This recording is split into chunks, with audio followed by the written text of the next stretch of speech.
Non c'è niente da capire, nulla di particolare, non ha neanche tanto... Ciao Diritti al Cuore 2013, sono Letizia Tedde per Noi Donne 2005 e siamo qui con la Torres Calcio femminile,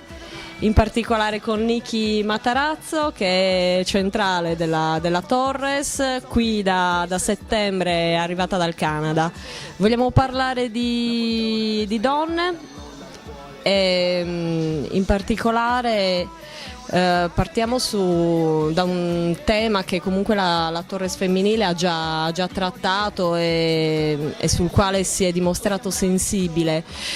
la violenza sulle donne.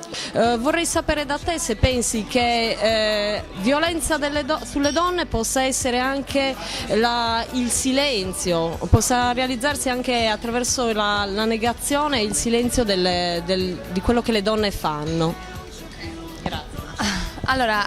credo che la violenza delle donne non è soltanto violenza fisica, è anche una violenza mentale, perciò a livello mentale se noi siamo messi da parte e i nostri successi non sono visti come i successi dei maschi, certo che potremo sentire, non voglio dire inferiore, però non apprezzati e i nostri successi non sono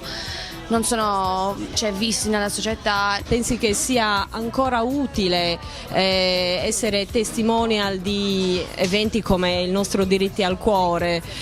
che serva, che possa servire ai ragazzi, oppure che ci siano delle maniere più utili e migliori per parlare di questi temi? Assolutamente, perché comunque la violenza contro le donne, il sessismo, omofobia, razzismo comunque esiste ancora, perciò non l'unico modo, però un modo molto importante è fare manifestazione per far sapere alle persone, alla gente che questo problema esiste e che comunque ci sono tante persone contro questo problema. Invitare tutti quelli che adesso ci stanno guardando a essere presenti l'8 giugno con noi alla manifestazione Diritti al Cuore 2013. Assolutamente, comunque l'8 giugno sarà una giornata molto importante per affrontare tutti questi problemi e invito a tutti, maschi, femmine, ragazzi, ragazze, tutti che possono essere, vi invito per essere presente come noi saremo.